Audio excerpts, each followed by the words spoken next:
In the spring of 1993, the sun shone on Badminton Park as competitors gathered to compete for the Mitsubishi Motors Trophy. This event attracts the world's third largest gathering of spectators, and they were to witness a display of skill and courage in an electric atmosphere. Some of the world's finest horsemen and women were on display, riding horses of the highest caliber. To take you through the highlights is Michael Tucker. Well, badminton the year after the Olympic Games probably brings more stars from around the world than any other year, and 1993 is certainly true of that. As on the first day, when things are a little quieter, very often the competitors with horses that have temperament problems take advantage. And certainly true of Marie-Christine Drouin from France on Carte du Plasseneau. Marie-Christine, who jumped to prominence in the 1984 Olympics in Los Angeles and has been the leading French rider ever since. They provided a superb blend of presence, accuracy and skill, which pleased the judges. The judges this year, headed by the president, General Nanni Granolo, who was on the grand jury in the Barcelona Olympics, and joined by the experienced judge from Ireland, Miss Jean Mitchell, and Miss Judy Bradwell, now one of the established grand jury members from Great Britain. The grand jury that are to officiate in the year's European Championships in Axelswang. Well, Marie-Christine's test led the day on 44.20. But Andrew Harris and Ballycotton have impressed many for a number of years. They've never quite made it into the top league, but Andrew has worked very seriously on his dressage. And on this first afternoon, he certainly showed that it had worked.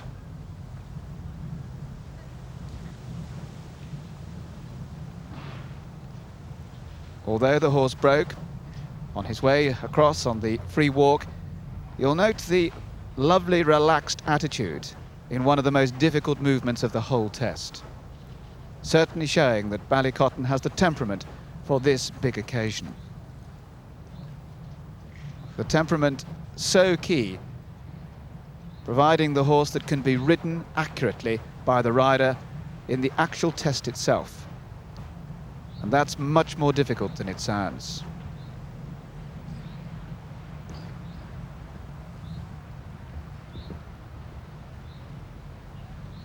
Keeping the same outline throughout the test and providing a free-flowing movements, he scored some very good marks indeed to only finish just 1 mark behind the French champion.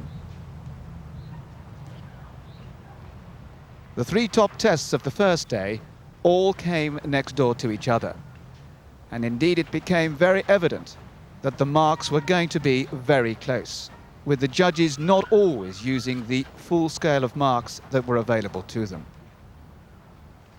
But Mary Thompson, of course, had a purpose: to defend her 1992 badminton title. A £20,000 first prize, but also at stake for Mary, a chance to wipe away the memories of Barcelona.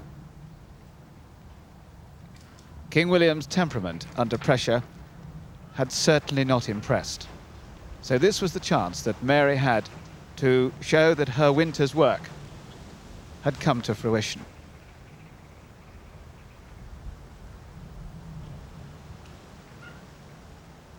King William was trying very hard to please, but it was Mary's skill that was really put to the test to make sure that he didn't boil over. As a result of that skilled work, they came just behind the first 2 days' leaders on a score of 46. Very much in touch, particularly when one thinks of the tremendous capabilities of the combination across the country. In all, there were 79 tests that came in front of the grand jury, one of which was to be eliminated for being unsound in the dressage test.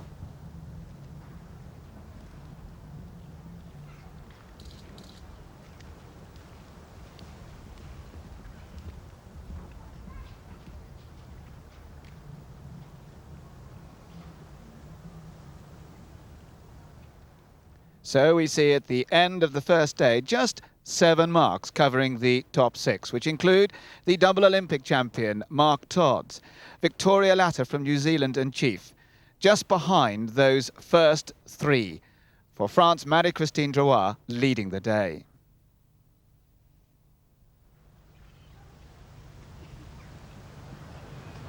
The second day dawned bright and windy. The wind often causing a little disturbance amongst the horses. But it was Tanya Cleverly and Watkins that was the first to really impress the judges. A very relaxed, accurate test that was a pleasure for all. Tanya, who before badminton was thinking very seriously of retiring and wasn't even sure whether she should be riding Watkins at badminton at all. But with persuasion from her friends, she set about it and gave the test of her life. Nearly 5 years ago, Watkins was fighting for his life, having survived an operation for a twisted gut. It had taken several years to overcome that operation, and today Watkins proved that the waiting was worthwhile.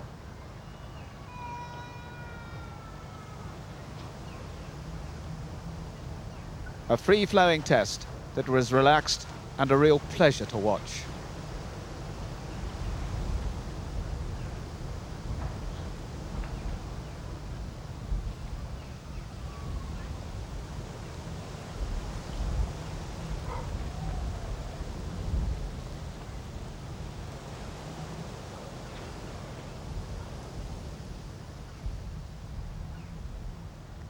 The halt and rein back, often a movement that is forgotten by the riders, but not forgotten by Tanya, and performed to a high degree of ability.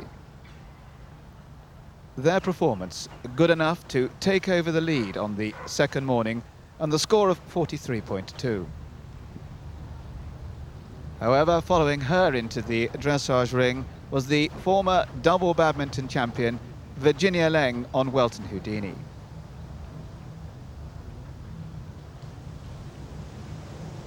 Houdini had found it difficult to follow in the footsteps of the former champions Priceless and Nightcap. And indeed, by Ginny's standards, the last 12 months had been a period which you would like to have forgotten. Indeed, prior to badminton, there had been rumours of retirement. But with the magnificent £20,000 first prize and the Mitsubishi Motors trophy at stake, Ginny was very determined.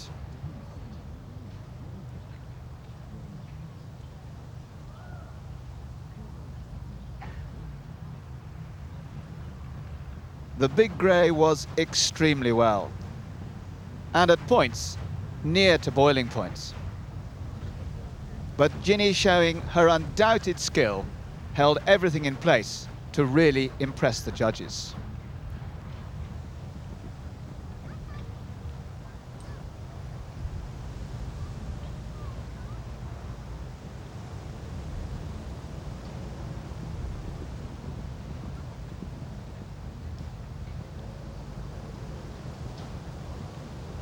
The Welton horse has many of the facets that make dressage easy. Good movement, a lovely outline, and the temperament that can take the pressure with the skill of a world champion aboard.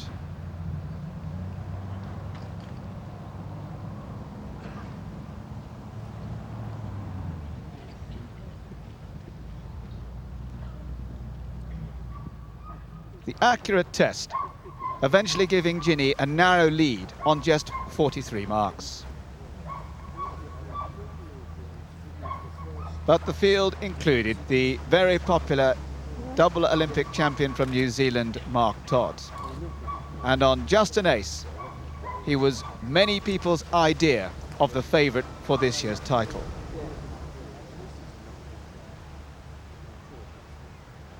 What's more, he certainly didn't disappoint in the dressage phase.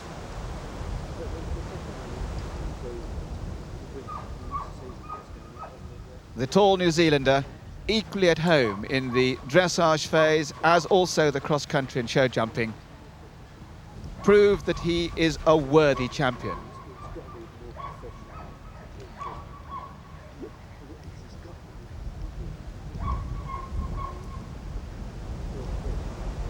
An accurate test, full of impulsion. Went very close to taking the lead, finishing just 0.4 of a penalty mark behind Virginia Lang.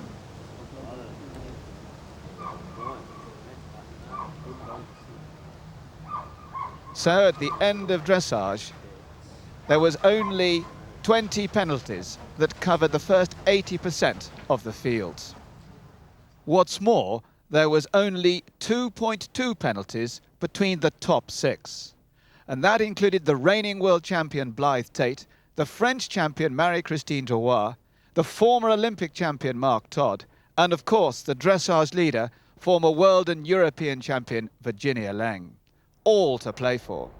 Well, to everyone's relief, the conditions on cross-country day were ideal. A fresh breeze and excellent going, which was in sharp contrast to last year. The crowds had been pouring in from daybreak, some just to enjoy a good day out, but most eager to look at the fences before the competition got underway. 2 days before, Ian Stark took us around the course, but in the light of the previous year's problems, the director had taken a number of precautions. Well, this year we've decided to try to ask all the spectators who come and walk round before the competition to keep away from the actual takeoffs and landings of the fences, simply to preserve the best possible going for the horses. And in many places on the course, at various fences, there will be trees or signs or some other form of barrier to ensure that a horse and rider cannot jump a fence at an obviously dangerous and stupid place. Examples of the Vicarage V and the Sigma Bridge. Other than that, we're really just concentrating on keeping the ground in the best possible condition. We've got huge stocks of gravel and stone dust and so on. And we must remember that we've had 40 years of badminton, and we've just got to hope that lightning doesn't strike twice.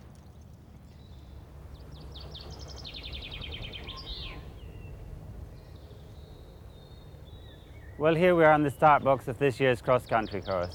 It's a fairly nerve-wracking time for most of the competitors. This year they've got 30 fences to tackle, and as traditionally the course changes direction each year, this year we set off along in front of the house. So let's have a look at the first fence and see what's in store for them. The first fence, the showgun seats, shouldn't really cause anyone any trouble. It's a nice introduction to the course. The stick pile, surprisingly, is maximum height and spread, but it always seems to jump well. Fence 3, the Deer Park Leap, is another fence designed to get the horses going and give them confidence, but there is a sharp turn into it, so the riders have to be aware of that, as well as being aware of the landing with a drop and a big ditch. There is an easy alternative to the right should anyone get into difficulty. The 3 diamonds at fence 4 are the first real question on the course. The fence is laid out in the shape of 3 diamonds, which is the Mitsubishi logo.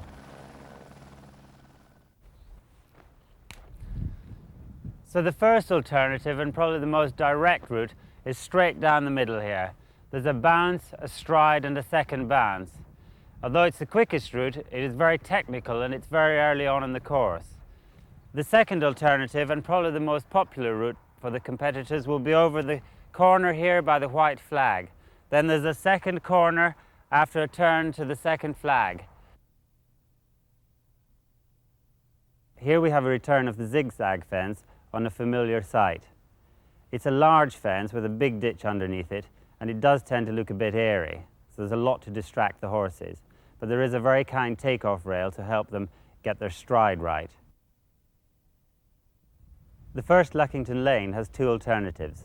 Both alternatives have to jump the first hedge, but the quick route means jumping the first hedge on a sharp angle, followed by a second hedge on an equally sharp angle.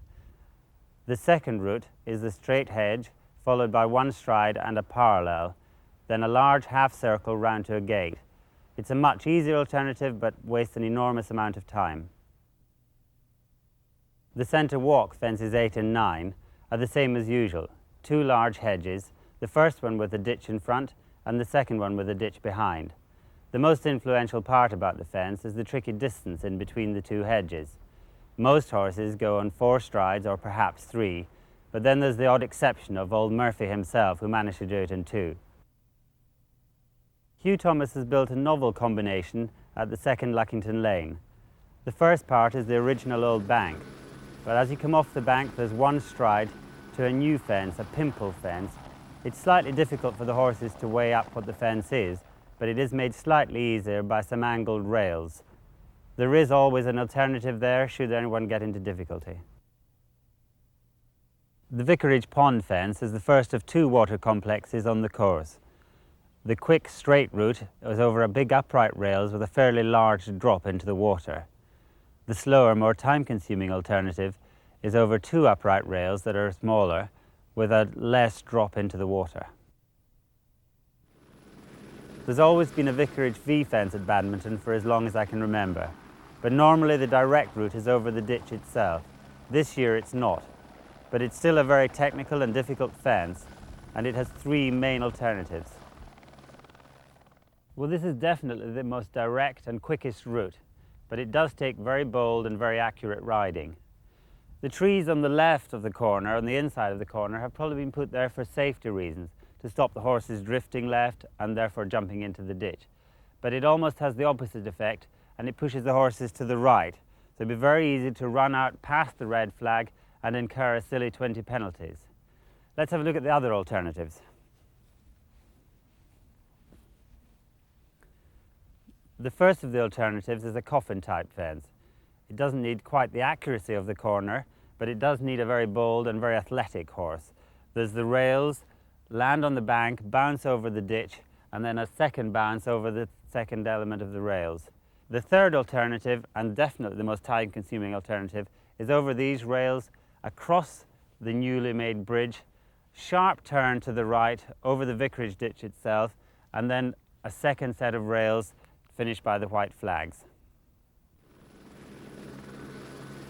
The Sigma Bridge, fence 14, consists of 2 alternatives. The first being the very bold attacking route over a large parallel which has a large ditch underneath it.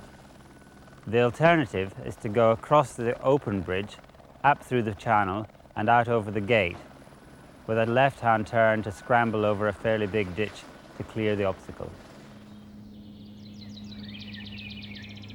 The sunken road basically has 2 lines through it, but they're identical lines parallel to each other. There's a line on the right here and one further on the left, but the right-hand line gives you a much better turn after the fence on the way to the next jump. It's a very technical jump, and therefore the horse and rider have to be very balanced and in control, and the rider has to be in the right position. There are alternatives on the A and D section of the fence, but basically they are only there should you get into difficulty.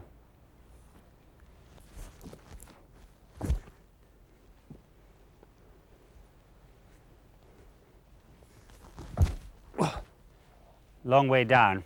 When they come over the palisade, there's a bounce off the bank here, and then down this quite considerable drop onto the sunken road, and then what looks like a stride. Perfect stride, up the bank, and a bounce out over the palisade. It all happens fairly quickly, but it should be reasonably easy to the horse.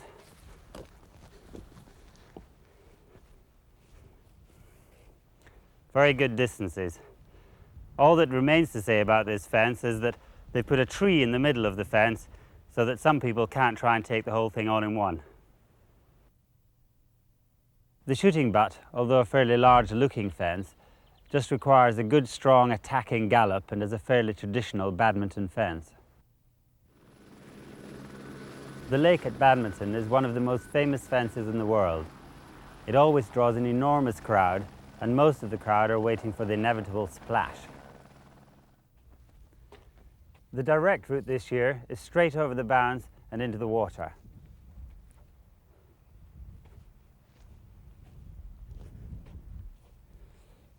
A bounce into water is never easy, particularly here at Badminton. This is a big fence, quite difficult, but what I particularly like about it is the solid timber that's used and the fact that it's got this lovely round top makes it much more inviting for the horse and rider to attack. The distance here is actually short again, so it makes the horses jump not too bold or fast into the water, which gives them more chance to turn to the alternative out. The quick way out is over the little arrowhead, which is very narrow, short distance on the bank, but it's slightly uphill, so it's going to give you a nice feel on the way out.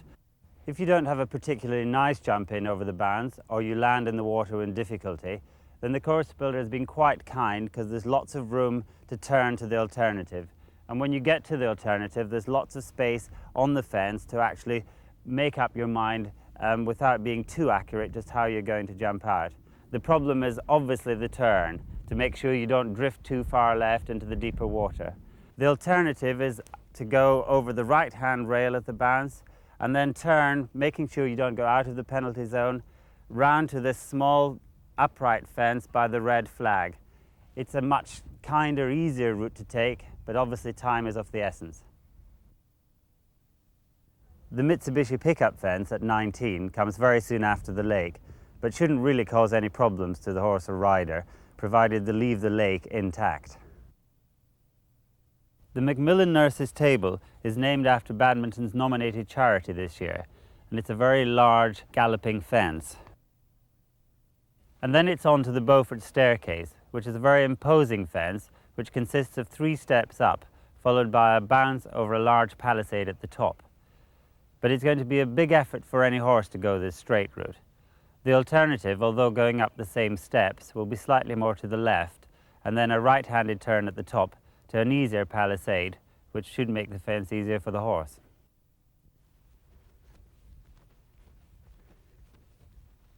Well, it looks pretty innocuous from here, but I bet that the left-hand side, which is probably the quickest route, has a pretty enormous drop there.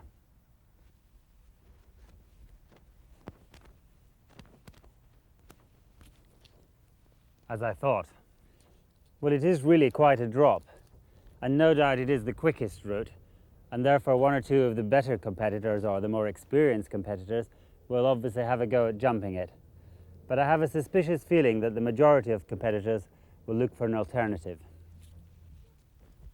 There are various places the fence could be jumped, and with various heights of drops, depending on how the ground in front of the fence is. But surprisingly enough, the extreme right-hand side is relatively small, with hardly anything of a drop, and could probably be jumped much faster than the left-hand side, which needs more preparation for the horse. So at the end of the day, there's probably very little time wasted and a much easier jump. The keeper's brush is an old favourite and is a big galloping type fence. According to Hugh Thomas, the quarry fence has been made a little easier this year in order to cater for those horses that may be short of a little puff. But the first element, the rails at the bottom of a steep bank, need a lot of respect. The wall coming out of the quarry, which has been jumped many times before, is a good attacking fence. Although it looks big, the horses always jump it very well. The cross question is a big fence, but should be nothing to a bold horse at this stage in the course. But for the horses that need to just get home, that may have had any mishap or a bit of a fright, then there's a very easy alternative where you go underneath the fence, along the ditch, and out over a small rail at the end. The Huntsman's Headache is the final combination fence on the course. It has 2 main alternatives. Going through the left-hand gate offers you a choice of a double bounce, and going through the right-hand gate gives you a log, 1 stride to a step up and a bounce out over the rails. It depends on your horse which route you wish to take.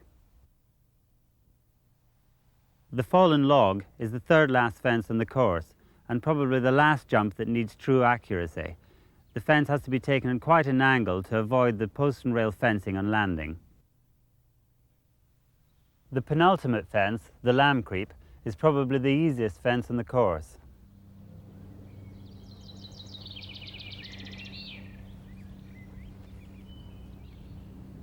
Well, it's a very welcome sight for the competitors. The last fence, but the concentration mustn't stop here. It's quite a big fence, there's a roof on the top of it, there's a lot for the horse to look at. The finish flags are only a couple of 100 yards ahead, That's when the concentration can stop and the celebrations begin. So the butterflies at their worst. At the start of phase A, competitors weighing out at 11 stone 11 before they start the 22-minute phase A. Taken at a smart trot before they reach the steeplechase phase. 8 fences over a distance of 2,760 metres, which must be completed at a time of 4 minutes to incur no time penalties. From there to phase C, where the riders give the horses a chance to settle back, get their breath back, and also make sure their heart and pulse are back to normal. They then reach the 10-minute halt. That's the point where the riders take stock of the competition, and the vets also make sure that the horse is in a fit state for the cross-country phase ahead. Well, the task of pioneer for this year's cross-country fell to the New Zealander Blythe Tate. For many, the current world's outstanding rider. And it was the diminutive mare that he set off on, Delta.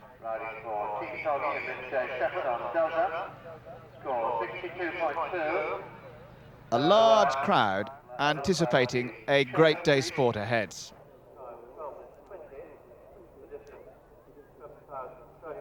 The Diamonds, the first question on the course. And Blythe takes Delta down through the middle. The route that was thought to be the least attractive for most of the field. But Blythe made it look easy. His experience in international show jumping gives him the accuracy that makes him stand head and shoulders above the rest. Horton Point has completed 14 three-day events, including badminton for both Lynn and sister Ros Bevan. Not the fastest, so Lynn has to get across the country the shortest possible route.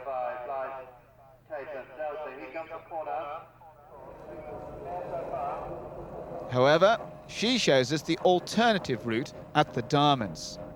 The 2 corners, which loses about 5 to 6 seconds.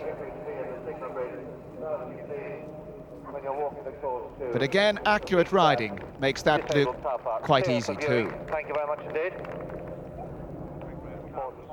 The direct routes are the target for Blythe Tate. And the corner at the Vicarage V made to look like a pony club fence. He's set a great pace as he comes to the Sigma Bridge.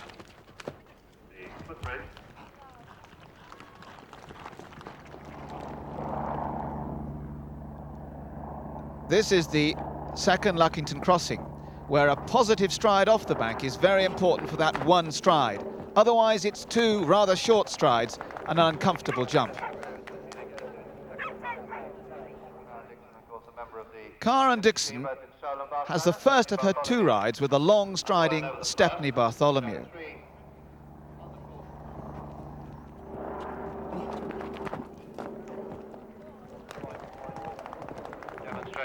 Delta shows the cat-like ability that is so often necessary on the cross-country course at the staircase. Over halfway, and he looks on course for the optimum time of 12 minutes 20.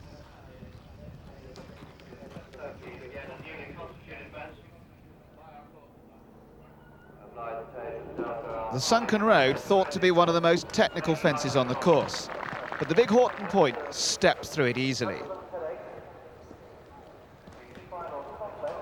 Blythe Tate and Delta had given a faultless display all the way through, including the Huntsman's Close.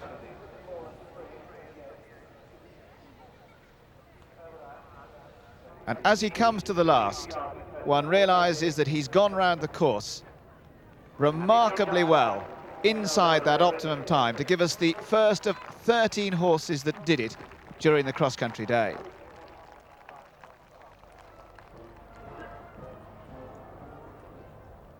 Meanwhile, Lynn Bevan, making the best of her way, wasn't as quick, but has certainly proven foot perfect. She too, clear across the fences, but not inside the time. Eddie Stibber has never had much luck at badminton.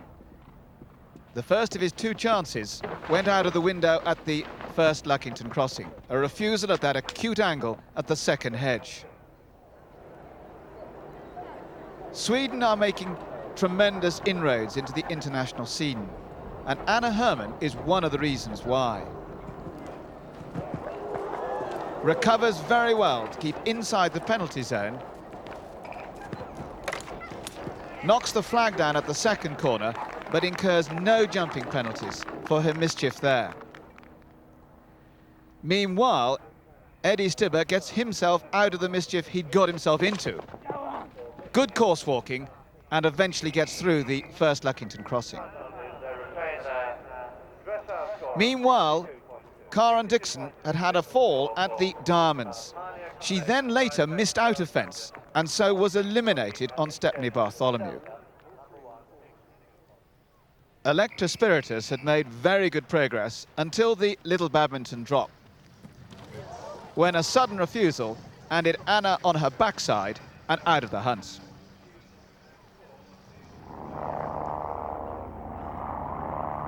King's Jester has been a great campaigner, having had success for both Lorna Clark and Jane Wallace.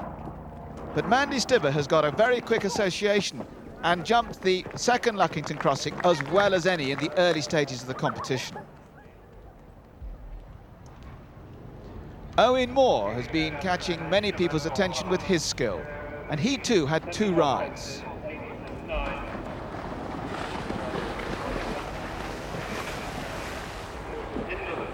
Despite letting the reins get very long in the water, he takes Blackberry Way safely through and was certainly going well at the halfway point. Charlotte Hollingsworth's moment of glory was when she won the Remy Martin Burghley 3-day event title in 1992. It helped her confidence enormously, as she showed at the zigzag at fence 5.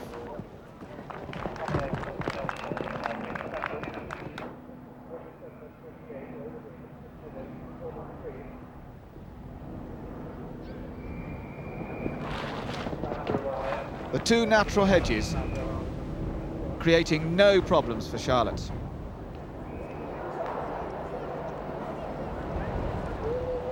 Owen Moore and Blackberry Way were going very well indeed as they cleared the staircase. But a check on the clock showed that they were unlikely to go inside the time.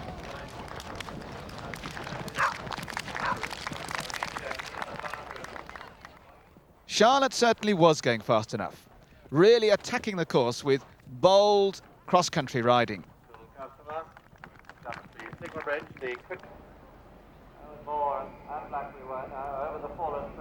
But also showing that she had the control to jump the more intricate fences.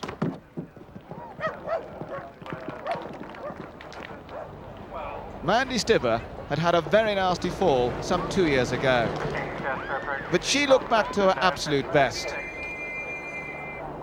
Horse and rider really enjoying themselves across the country. They had no jumping penalties, but finished the speed and endurance phase with just 9.2 time penalties on the cross-country course.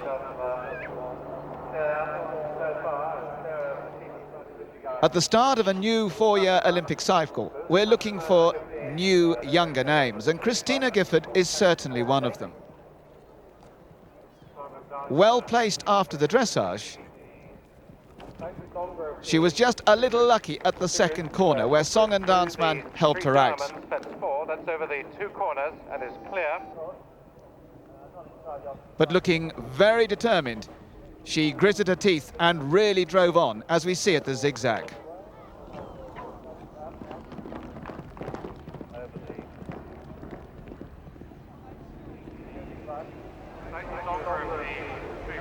Owen Moore on his first horse had jumped a very good clear round, but did incur just 20.4 time penalties. The horse is finishing very well on the fast grounds.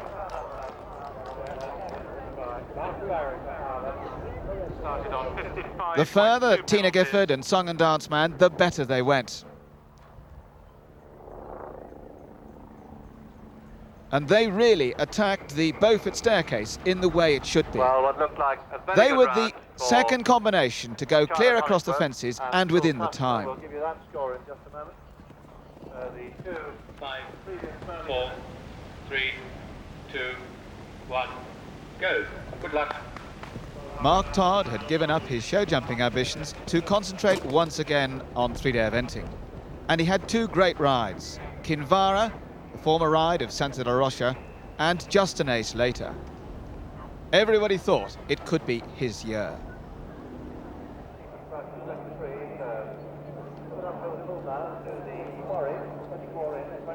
It was proving the corners were the popular route.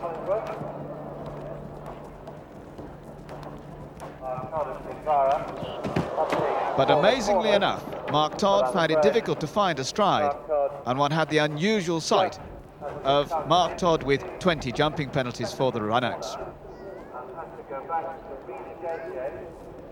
Having incurred 20 penalties with a glance off to the left at the second corner, and Mark Todd. Meanwhile, Charlotte Hollingsworth had given one of her most impressive cross-country performances. Fast, clear and very positive as she comes through the Huntsman's Close.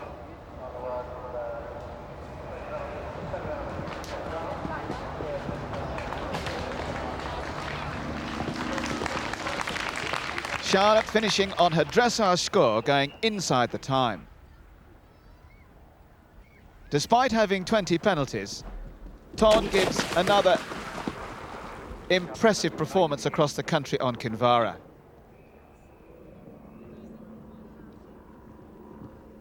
Just started out now for Holland. A typical Todd performance across the country, meeting a big fence out of his stride. Full customer, we'll give you that score in just a moment. The 2. He still kept the pressure up, despite those 20 faults. Yes, the man showing all their experience, man who negotiates the course. I'll give you their scores.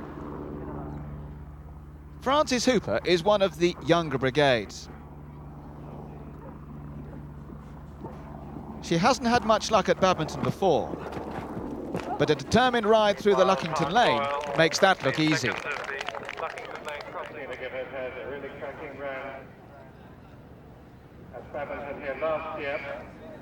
So those 20 penalties for Kinvara will keep him out of the frame.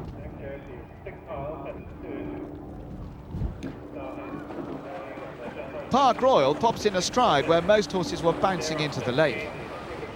Frances Hooper looking for her first clear round over the Badminton fences. Park Royal and Frances Hooper here over the next fences, 17 and 18. The former Frances Oakton, now Frances Hay-Smith, with Jabba the Hutt. Despite being fussy with his head, Frances does well to clear the diamonds without problems. But one wonders why more riders aren't going through the middle.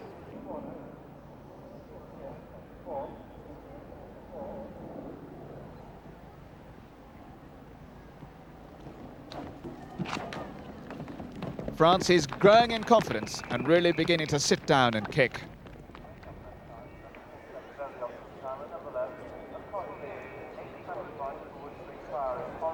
Park Royal now less than a mile from home, and Frances Hooper giving her most impressive display.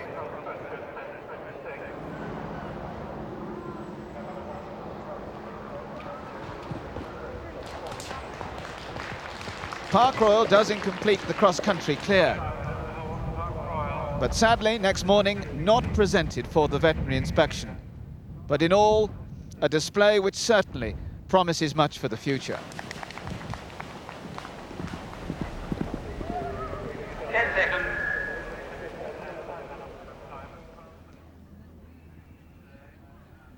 Frances and Jabba the Hutt are competing at Badminton for the second time. And this year, look in more confident mood. Just take it off a little. Hugh Thomas introduced the second water jump 5 years ago, and the silver birch rails into the water looked big. but they did jump very well all day.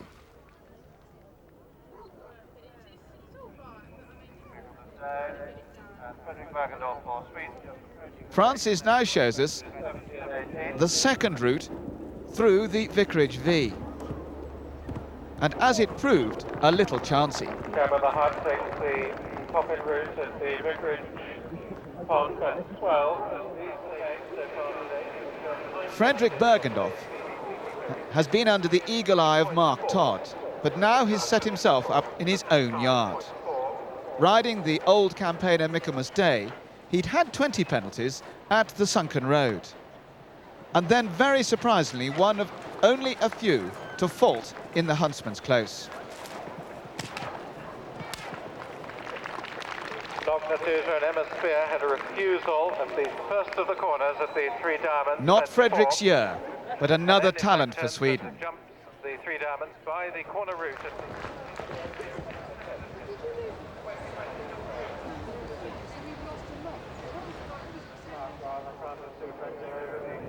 The Green of Ireland, carried by Jewel Spring and Woodspring Priory. A combination that caught the eye in the European Championships in Punchestown.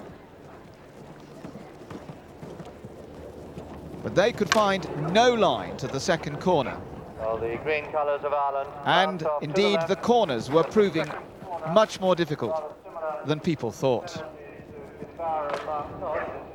Jill demonstrating that it's never wise to jump a corner a second time when you've run out once. The third time, she does the wise thing and takes the long alternative route.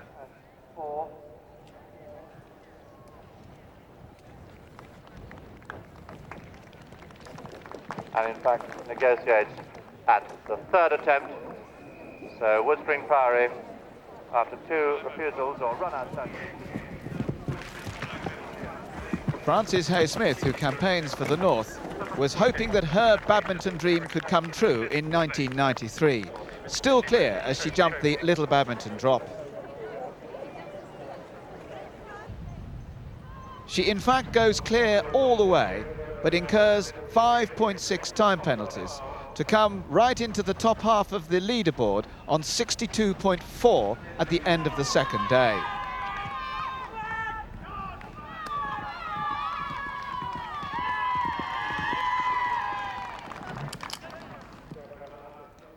It was the second time at badminton for Emma Spear. In confident mood at the start, she first came to grief in the ditch at the Vicarage V. Then had this heart-stopping moment in the Sigma Bridge. A sensible time to retire. Dr. Sousa taking the longer route, that's actually running down the footbridge. Australia, of course, are the Olympic champions. And this young lady was very impressive at the Blenheim three-day event. Set out in a great gallop, Carmody Street makes light of the early fences.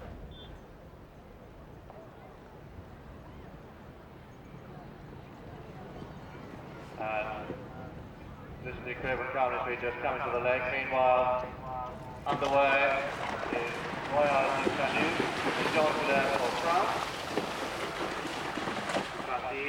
A typically athletic Australian partnership, but 20 penalties in the Sunken Road meant they were out of the fray. But despite all that, they only incurred just 2 time penalties. The French had sent 6 of their top entries for this year's badminton. Jean Tilleur is one who was so impressive in the Seoul Olympics. He was making his second appearance at badminton.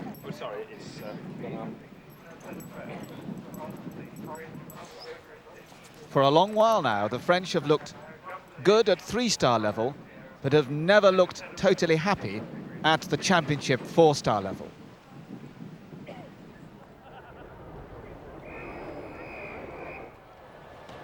And once again, that rather proves the case. Terry Touzin is their new trainer at the start of the 4-year cycle. And we could perhaps expect more of the French as time goes by in the next 4 years. On this occasion, it was very disappointing for Jean Tulleur. Pour le numéro 27. Et maintenant le deuxième recrue. 2, 1, go. Good luck. Two riders were this year qualified for badminton that were under the age of 21, so making them possible candidates for the junior European team for their championships. 20-year-old Katie Reed was one of them in her very first badminton. It can so often be an awe-inspiring experience, but Katie used her head and rode very positively.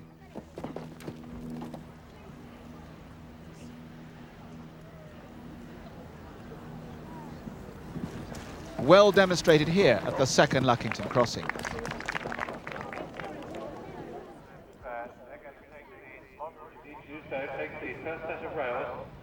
She had planned her route, meaning to get round the great badminton test at her first effort.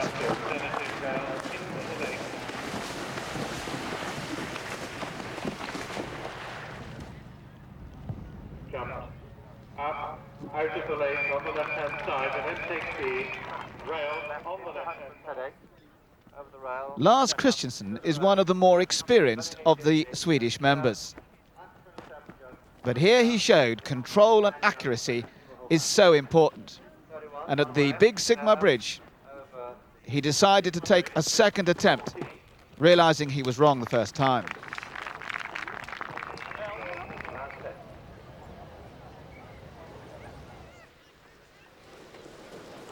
You start up. Katie Reed, meanwhile, goes all the long routes, but still clear. She gets home with 45.6 penalties and will remember 1993 for a long time. Susan Bagley, a member of the talented Clapham family, has been to badminton on several occasions. She incurred 20 penalties going down into the sunken road, but then exhibited some quick thinking to get out without any further penalty. She did in fact retire 2 fences later.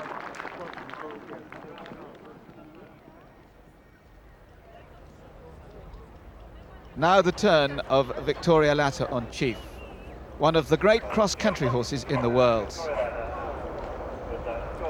First came to prominence in 1986 in the Gawler World Championships when ridden by Marion Hayne, but then taken over by Victoria Latta.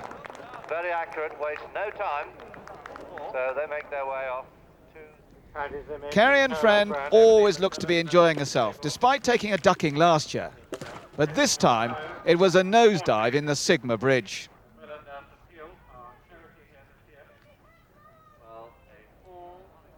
Victoria Latta bought Chief after those 1986 World Championships. And she's settled down to a tremendous career. Third here in 1992 and then fourth individually in the Olympic Games. She's out to prove that she can win the title. But has she gone fast enough in the early stages?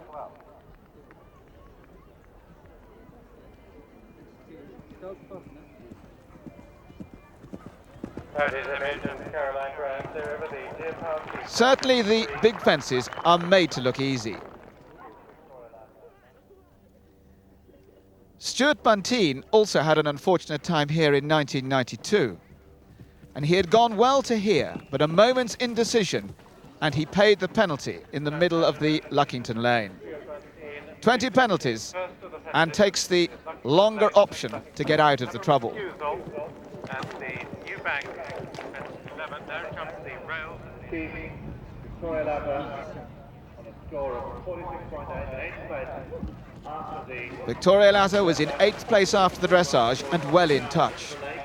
So she knew she had to go inside the time, as all the points were so very close.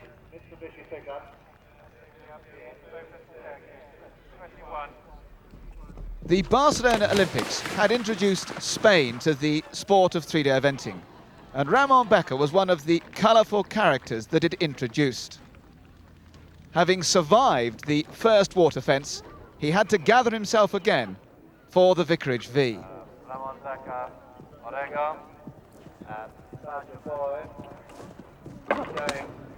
It never looked as if they really wanted to do it. Not the case of Victoria Latter and Chief.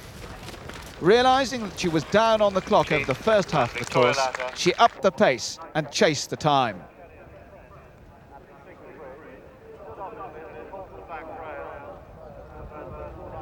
And as she came to the last, it was obvious she had just judged it wrong. She did incur 3.2 time penalties, which were to prove very expensive. But horse and rider looked as good as ever. Cara Ball was the most local of this year's competitors, coming from just 3 miles away. But their badminton, their first attempt, ended at the keeper's brush. Horse and rider, none the worse.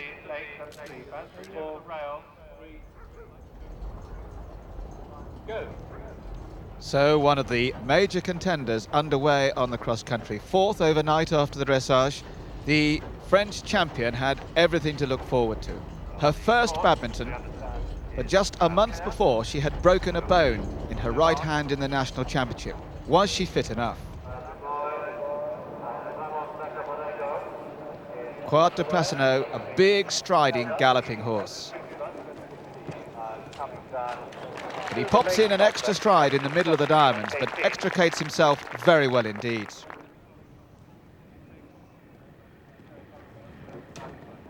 The courage and boldness of this French combination well demonstrated across the centre walk fences. Andrew Harris has competed at badminton for the last 3 occasions and jumped clear on each of them. He's never finished right in the frame. Could this be his year? Meanwhile, Marie-Christine Drouin really forges on.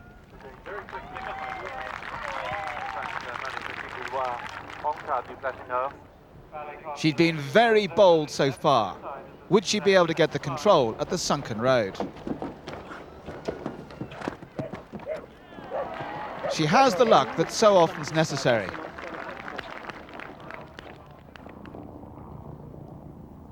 Meanwhile, Andrew Harris on Ballycotton, although they jumped the second Luckington Road well, sadly they have 20 penalties at the Vicarage V, which will put them once more just out of contention. Meanwhile, underway the defending champion.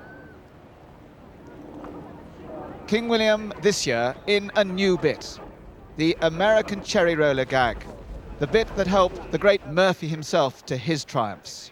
Would it work?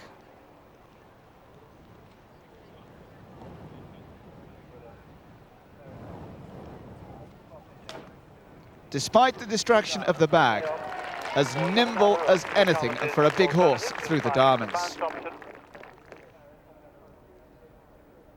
And in the early stages, Mary would seem to have the control that would be so important for this big horse. Marie-Christine Drouin had surprisingly incurred 1.6 time penalties on the steeplechase, 2 seconds over the optimum of 4 minutes. And at this stage in the cross-country, enjoying quite a lot of luck, not showing the controlled accuracy that modern cross-country riding is all about. Meanwhile, King William, with his great stride, devouring up the badminton cross-country, and shows his enormous power over the Luckington Lane. At this point, Mary's fans must really be enjoying the control that she's showing over this powerful horse.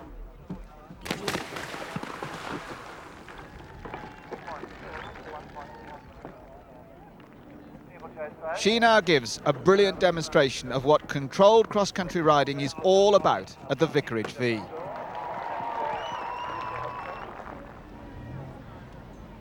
Meanwhile, Marie-Christine survives her luck.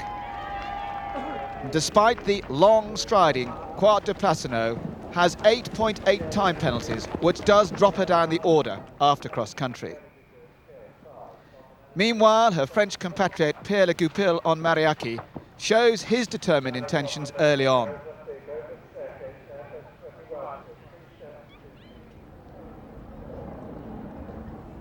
King William beginning to show his power at the water. But once again, Mary picks up the reins, shows control which she may not have had 8 months earlier, and is safely through the famous Badminton water without penalty.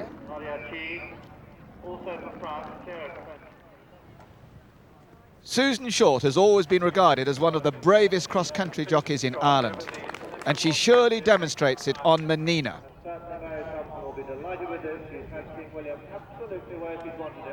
Maria Key, out of an Olympic mare, ridden by Pierre Le Goupil's father in the Olympics 20 years ago. Susan Short in determined mood.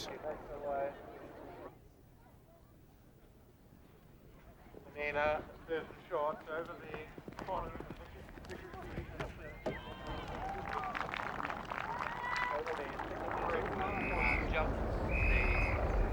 And so too one of the last major combinations for King William. Neatly over the first part of the quarry. And King William putting up the full run. Easily within the optimum time as they come through Huntsman's Close, but still well anchored and well in control.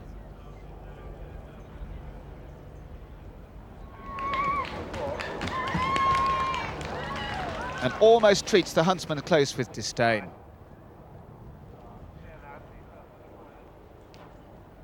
Pierre Le Goupil is too showing that the French can have a go.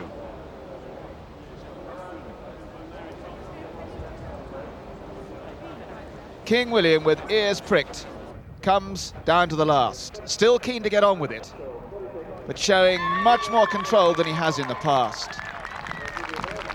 He goes within the time and immediately puts Mary Thompson right in contention to take the title for the second year in a row. Philip Clapham has had a most disappointing and frustrating build-up to Badminton 93. And his luck continues with an unlucky fall at the Sigma Bridge. Always very important that you have a confident build-up to this championship. Bridget Ritchie has often been a reserve for the New Zealand team. She's left herself with a lot to do after finishing in 71st place after dressage, but it is a very capable horse across the country.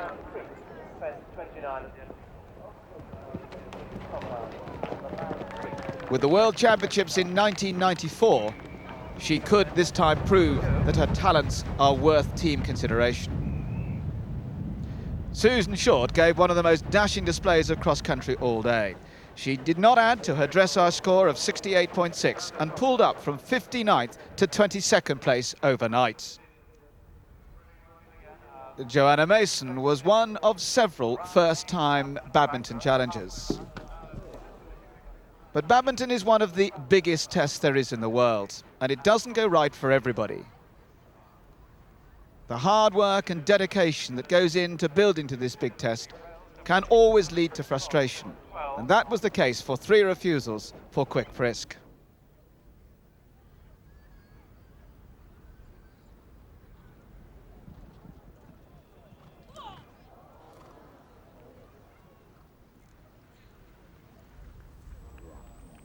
The lake has always been the highlight for the crowd. It was Andrea Morris who wasn't to disappoint them.